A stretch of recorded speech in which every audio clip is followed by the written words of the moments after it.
나는 세상의 빛이라 하신 예수님, 이런 주제로 같이 말씀 생각해 보겠습니다. 우리가 계속 요한복음을 지금 강의를 하고 있는데요. 오늘 이 본문은 이제 초막절에 예루살렘에 올라가신 예수님께서 이제 성전에서 가르치기 시작한 요한복음 7장부터 이어지는 내용입니다.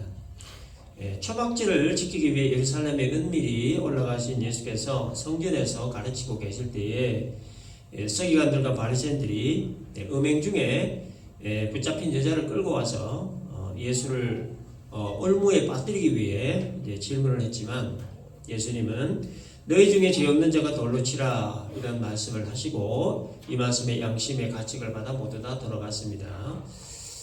이제 어느 정도의 시간이 흐른 뒤에 예수께서 다시 성전에서 가르치시면서 오늘 이 본문의 말씀을 하셨는데, 중심 내용은 예수님이 세상의 빛이다라는 겁니다.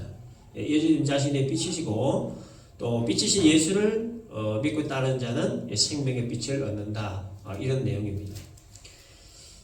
가늠 현장에서 붙잡혀온 여자 사건이 해결된 이후에 빛에 대해 말씀하신 이유가 있는데, 그것은 이 빛과 어둠을 대조시키기 위함입니다. 예수님이 빛이라면 빛의 반대 개념인 어둠이 있다, 그런 얘기죠. 따라서 빛과 어둠이 의미하는 것이 뭔가 하는 것을 잘 알아야 합니다.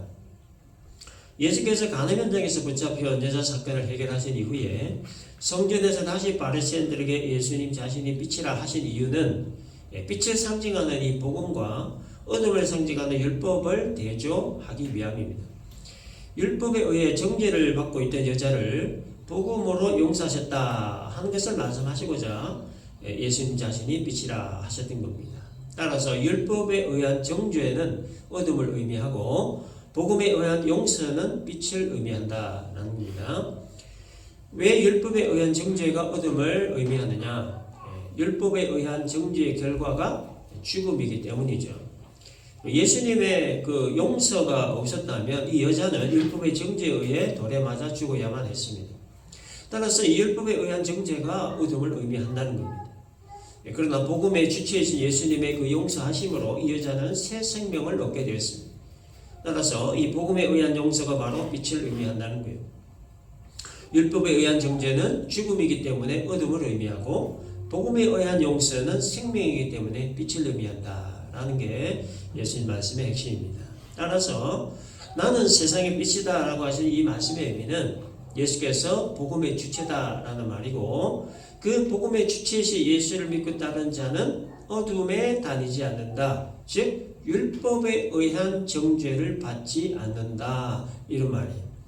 복음의 주체이신 예수를 믿고 따르는 자는 생명의 빛을 얻어서 율법의 정죄에 의한 죽음을 받지 않게 된다, 이런 내용입니다.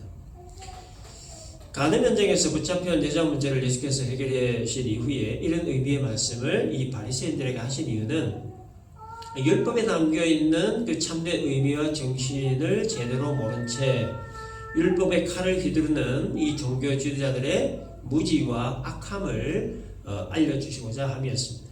율법 참 중요하지만, 그러나 진짜 중요한 것은 율법에 담긴 의미 그리고 그 정신이라는 거죠. 율법은 사람을 정죄하고 죽이는 것이 목적이 아니라 사람을 사랑하고 용서하는 것이 목적이라는 거예요.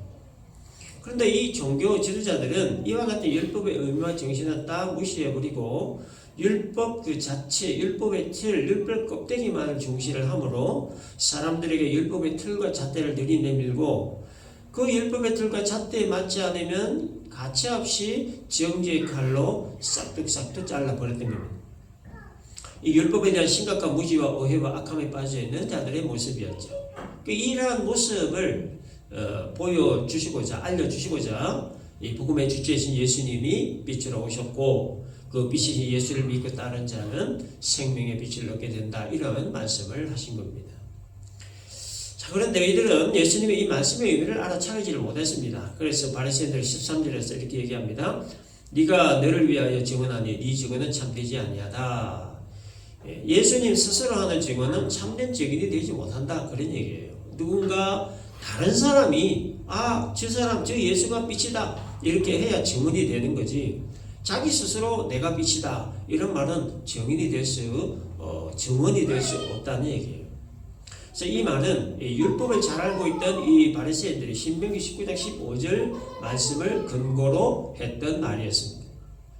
그 신명기 19장 15절에 이런 말씀이에요. 사람의 모든 악에 관하여 또한 모든 죄에 관하여는 한 증인으로만 정할 것이 아니요 두 증인의 입으로 또는 세 증인의 입으로 그 사건을 확정할 것이며, 이 말씀을 근거로 이렇게 얘기한 거예요. 그래서 이 율법을 근거로 해서 예수님 스스로 하는 증언은 참된 증언이 되지 않는다라고 한 겁니다. 예수가 세상의 빛이라는 것이 확증되려면 적어도 2명 이상의 증언이 있어야 된다. 예수 한 명, 그것도 자기 자신, 자기 스스로 그 한 말은 이 율법 규정에 의거해서 받아들일 수 없다는 거예요. 안 맞다는 거예요. 이와 같은 바리새인들의 반박에 예수님 14절에서도 이렇게 얘기하십니다. 내가 나를 위하여 증언하여도 내 증언이 참되다. 내가 내 자신을 나 스스로 혼자 증언해도 내 증언은 참된 증언이다. 이런 얘기죠. 어떤 근거로 이렇게 말씀하셨느냐? 다음 구절입니다. 나는 내가 어디서 오며 어디로 가는 것을 알거니와. 바로 이 말씀 때문이죠. 자, 이 말씀은 예수님이 하늘로부터 와서 하늘로 돌아가는 성자 하나님이라는 것을 말씀하신 내용입니다.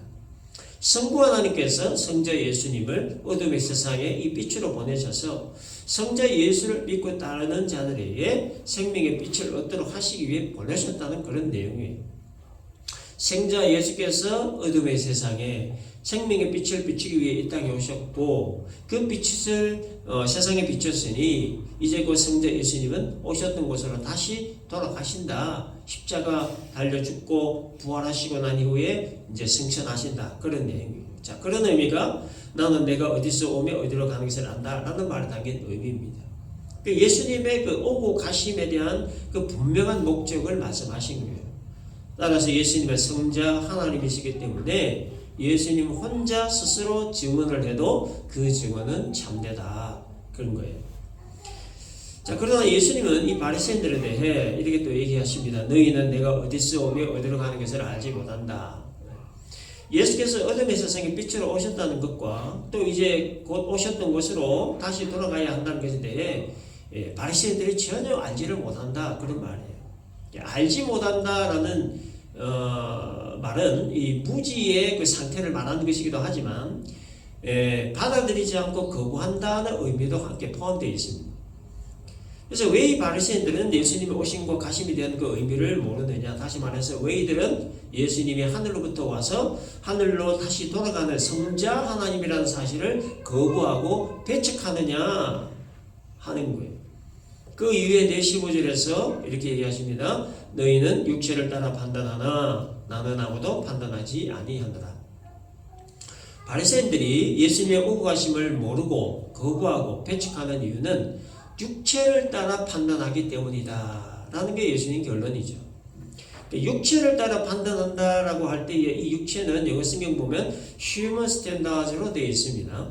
이거는 뭐냐? 예수님을 평가하고 판단할 때 인간의 기준으로 한다. 그런 뜻이에요. 인간의 기준이라는 것은 뭐냐면 이성적 기준, 상식적 기준을 말하는 거예요. 그 예수님을 인간적 기준, 상식적 기준으로 보고 평가하고 판단한다는 뜻이에요. 그래서 이 말은 결국 뭐냐? 예수님을 인간 그 이상으로 보지 않는다. 그런 뜻이에요. 아버지는 요셉, 그 직업은 목수, 어머니는 마리아, 형제는 야고보, 요셉, 시몬, 유다. 예수님을 이것 이상의 존재로 보지 않는다. 그런 뜻이에요. 그러니까 예수님을 이 기준에서만 보고 평가하고 판단한다라는 말이에요. 따라서 이들은 예수님의 그 하나님 아들 되심, 예수님의 그 신성을 받아들일 수가 없었던 겁니다. 그래서 예수님 거부하고 배척했던 거예요. 그래서 예수님과 유대 정교제들 사이에 일어났던 이 논쟁의 그 중심에는 뭐가 있냐? 항상 이게 이제 뜨거운 감자로 이제 떠올라 있었는데, 이게 뭐냐면 인간 예수냐 하나님 아들 예수냐, 이 기준을 어디에 두느냐 하는 것입니다. 바리새인들은 예수님을 인간적 기준, 이성적 기준, 상식적 기준으로 평가하고 판단했습니다. 따라서 이들에게 있어서 예수님은 인간 예수, 아버지는 요셉 마리아, 어머니는 마리아, 더도 덜도 아니 딱 이 정도로만 평가하고 판단을 했다는 거예요. 이것이 바로 육체를 따른 판단, human standards에 의한 판단이다라는 겁니다. 그리고 이 너희는 육체를 따라 판단하나 나는 아무도 판단하지 아니한다라고 하신 말씀 중에 이게 나는 아무도 판단하지 않는다, 이 말에는 이제 두 가지 의미가 있는데, 하나는 예수님은 사람을 평가하고 판단할 때에 바리새인들과 같이 인간적 기준, 이성적 기준, 상식적 기준으로 판단하지 않는다, 그런 뜻이에요. 그러면 예수님은 어떤 기준으로 사람을 평가하고 판단하시느냐? 이제 결론부터 말하면 예수님 자신이 평가와 판단의 기준이 되신다라는 거예요. 그럼 어떤 근거로 예수님이 평가와 판단의 기준이 되시느냐에 대해 16절에 보면 이 말씀입니다. 만일 내가 판단하여도 내 판단이 참되니 이는 내가 혼자 있는 것이 아니요 나를 보내시니가 나와 함께 계심이라. 이게 이 내가 혼자 있는 것이 아니요 나를 보내시니가 함께 계신다, 이 말씀을 근거로 예수님이 사람을 평가하고 판단하는 기준 자체가 되신다, 그런 거예요. 이 말씀은 어떤 뜻이냐면 예수님과 하나님은 하나다 라는 것을 말씀하신 거예요. 성자 예수님과 성부 하나님이 늘 함께 하시는 이 하나인 관계에 계시기 때문에 예수님이 모든 평가와 판단의 기준이 되신다라는 뜻이에요. 그리고 예수님이 모든 평가와 판단의 기준이 되신다는 이 말은 예수님이 사람을 평가하고 판단할 수 있는 심판권을 가지고 계신다, 그런 뜻이에요. 성부 하나님과 동등한 위치에 계신 예수님이 심판권을 가지고 계시므로 예수님의 판단은 잘못된 판단이 될 수 없고 정확무오한 판단, 참된 판단이 된다, 그런 뜻입니다. 나는 아무도 판단하지 않는다라고 하는 이 말씀의 두 번째 의미는 뭐냐면 예수께서 성자 하나님으로서의 심판권을 가지고 계시지만 그 심판권은 지금 사용하시는 것이 아니라 재림 때 사용하신다, 이런 의미가 담겨 있습니다. 예수께서 2000년 전 유대 베들레헴에 초림하셨을 때에는 세상을 심판하기 위해 오신 것이 아니죠. 세상을 구원하시기 위해 오셨기 때문에 심판권을 사용하지 않으십니다. 초림 때에는 율법의 정죄에 의해 죽음으로부터 어둠으로 건져내시기 위해 복음의 빛을 비추러 오셨기 때문에 지금은 초림 때는 심판권을 사용하지 않는다는 거예요. 그러나 이제 곧 십자가 죽음과 부활과 승천 이후에 하늘 보좌에 앉아 계시는 예수님께서 이 땅에 다시 오시는 그날에는 심판권을 사용하신다, 그런 말이에요. 그러나 지금은 아니라는 거예요. 지금은 어둠의 세상에 생명의 빛을 비추러 왔기 때문이라는 거죠. 자, 그런 의미가 바로 나는 아무도 판단하지 아니하노라 하는 말씀에 담겨져 있는 의미입니다. 자, 예수님은 이 바리새인들의 이해를 돕기 위해 이제 율법 규정의 한 예를 들어 이제 다시 한 번 더 부연 설명을 하셨습니다. 17절, 18절. 너희 율법에도 두 사람의 증언이 참되다 기록되었으니 내가 나를 위하여 증언하는 자가 되고 나를 보내신 아버지도 나를 위하여 증언하시느니라. 자, 이 규정은 신명기 19장 15절에 기록되어 있는 내용인데 사람의 모든 악에 관하여 또한 모든 죄에 관하여는 한 증인으로만 정할 것이 아니요 두 증인의 입으로나 또는 세 증인의 입으로 그 사건을 확정할 것이라. 아까 좀 전에 읽은 내용이죠. 이게 무슨 얘기냐면 어떤 사건에 대하여 증인이 필요할 때 한 사람으로 안 된다는 거예요. 적어도 두 사람 이상이어야 된다는 겁니다. 그래서 예수께서 이 율법 규정을 인용하신 이유는 뭐냐? 지금 예수께서 이 바리새인들에게 하고 계시는 이 말씀을 예수님이 이 세상의 빛이라고 하는 이 말씀들, 그리고 이 빛을 따르는 자는 생명의 빛을 얻을 것이라고 하는 이 말씀, 그리고 예수님의 판단은 참되다고 하는 말씀, 이 말씀들이 참된 말씀이다, 진리의 말씀이다 라는 것을 증명할 수 있는 두 명의 증인을 제시하시기 위함입니다. 그 두 명의 증인이 누구냐? 18절에 내가 나를 위하여 증언하는 자가 되고 나를 보내신 아버지도 나를 위하여 증언하신다. 두 명의 증인을 누구를 내세우셨냐 하면 예수님 자신과 예수님을 보내신 아버지 하나님이다 라는 겁니다. 두 명 이상의 증인 없이 예수님 혼자 하는 말이기 때문에 참된 증언이 될 수 없다라고 하는 이 바리새인들에게 예수님은 자신이 하신 말씀들이 다 참이고 진리다 하는 것을 증명하시기 위해 율법의 규정에 근거하여 두 명의 증인을 제시하셨는데 한 분은 예수님 자신, 그리고 다른 한 분은 아버지 하나님이다라는 거예요. 자, 그래서 바리새인들은 19절에서 네 아버지가 어디 있느냐 이렇게 또 물었습니다. 그러자 너의 말이 참되다고 증명해 줄 너희 아버지가 어디 있느냐. 이 말은 예수님을 비웃고 조롱하기 위해 했던 말이었습니다. 바리새인들이 말했던 아버지에 대해 크게 두 견해가 있습니다. 하나는 예수님의 육체적 아버지 요셉을 말한다 하는 견해입니다. 당시에 바리새인들은 예수의 아버지 요셉이가 죽은 것으로 알고 있었기 때문에 네 아버지 요셉이 지금 죽고 없는데 아버지를 데리고 올 수 있다면 너희 한번 데려와 봐라, 이런 식으로 빈정거렸던 예수님 자신과 자신의 아버지 두 명을 증언할 자로 제시한 것에 대해서 바리새인들은 예수의 아버지 요셉이가 이미 죽고 없다는 사실로 이렇게 빈정거리면서 반박했다.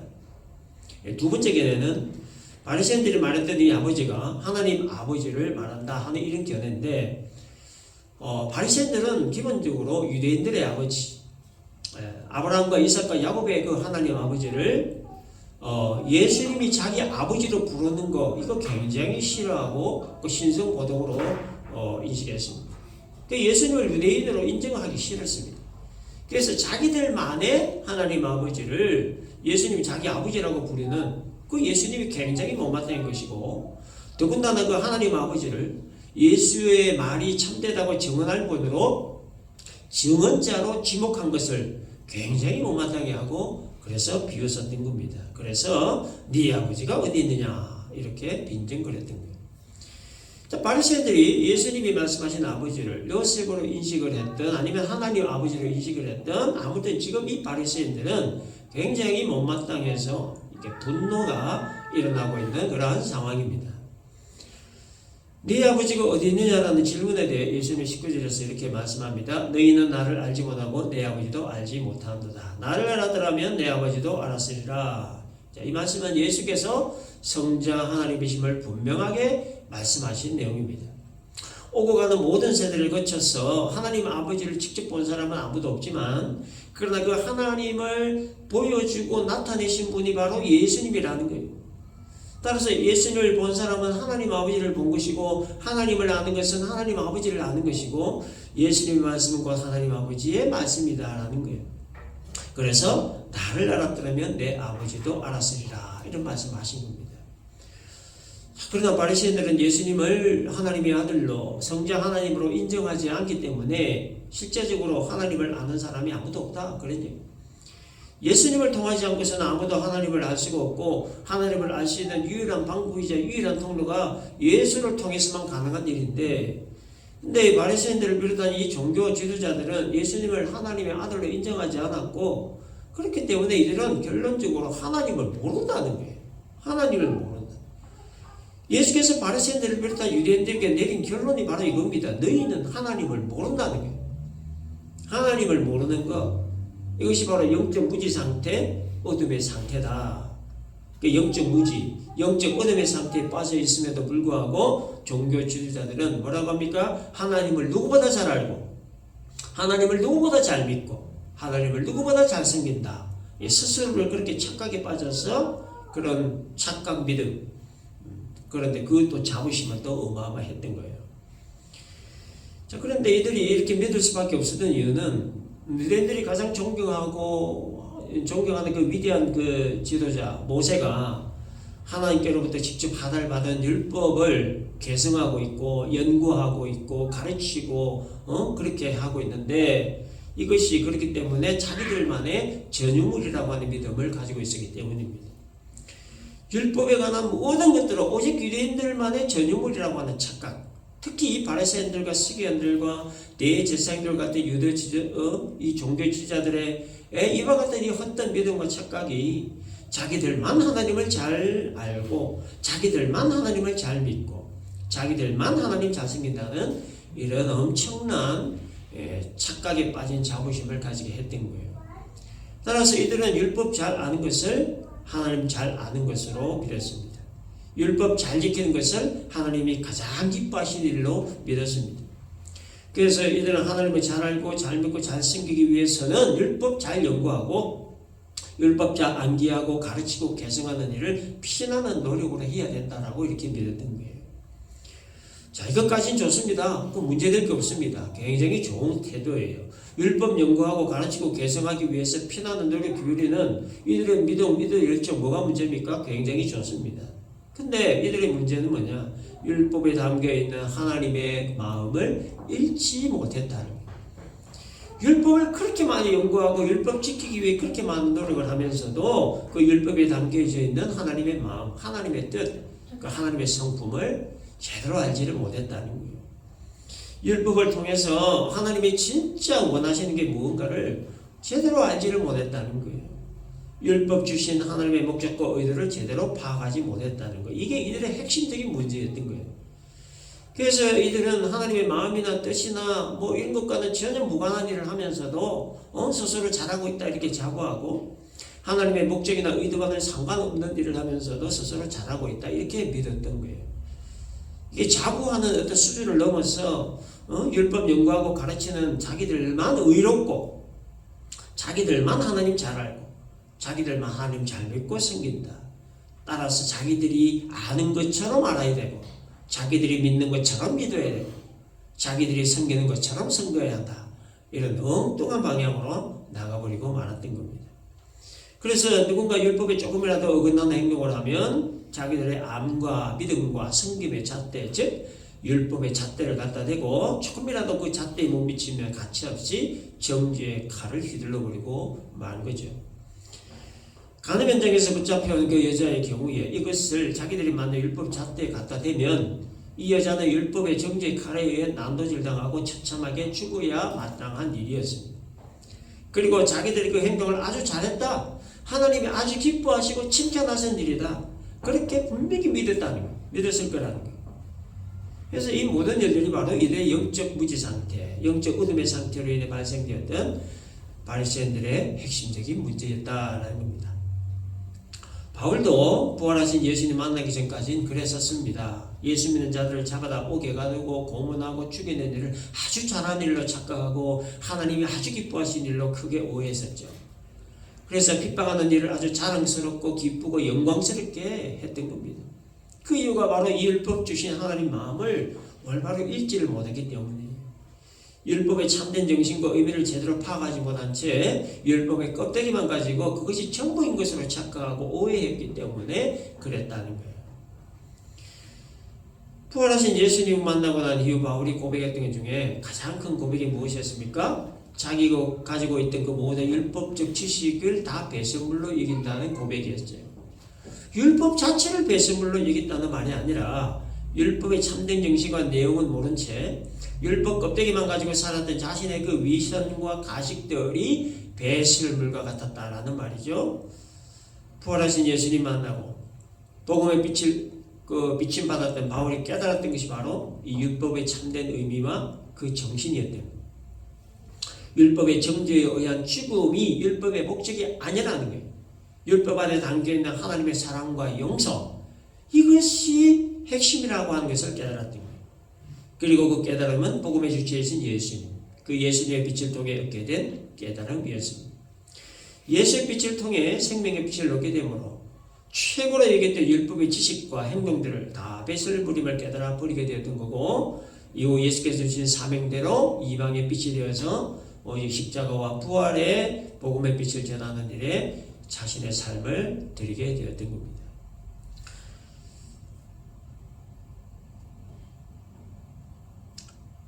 영적 무지와 오해와 어둠의 상태에 빠져있는 자들을 깨우치기 위해 예수께서 이 땅에 오셨어요. 그러나 어둠은 그 빛을 깨닫지 못하고 그 빛을 거부하고 배척해버리고 말았습니다. 하나님을 모르는 영적 어둠과 무지에 빠져있는 자들에게 그 영적 무지와 어둠으로부터 빠져나와 빛의 세계를 보여주시기 위해 예수께서 친히 빛이 되어 이 땅에 오셔서 그 빛을 비춰주셨지만, 그러나 영적 무지와 어둠에 빠져있는 자들은 그 빛을 싫어했어요. 그리고 그 빛을 결국 차단했습니다. 하나님을 알 수 있고 하나님께 갈 수 있는 유일한 통로를 막아버리고 말았던 겁니다. 또 이를 누가 했느냐? 1차적으로는 바리새인들과 서기관들과 대제사장들 같은 유대 종교 지도자들, 그리고 궁극적으로는 이들을 배후 조종했던 악한 사단이었습니다. 예수님의 빛을 차단하기 위하여 악한 이 사단은 이들을 선동하고 충동질해서 1차적으로는 그 빛을 차단하는 데 성공했습니다. 그러나 그 빛은 지금도 온 세상을 향해 비춰져 가고 있습니다. 그러므로 예수의 빛, 복음의 빛을 받아들이므로 생명의 빛을 얻게 된 우리가 가져야 될 마음가짐은 첫째, 이 빛이 내 안에서 꺼지지 않도록 하는 일이고, 두 번째, 이 빛은 어둠의 세상에 비추는 일입니다. 복음의 빛, 예수의 빛이 내 안에서 꺼지지 않도록 하기 위해서는 항상 이 충전된 상태가 유지되어야 합니다.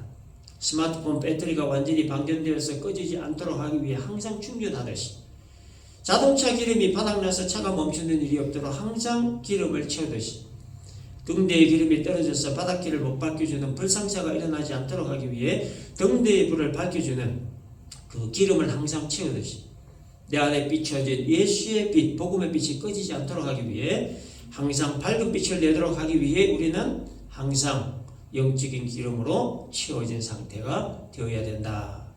영적인 기름은 성령을 의미합니다. 성령은 항상 말씀과 함께 일하십니다.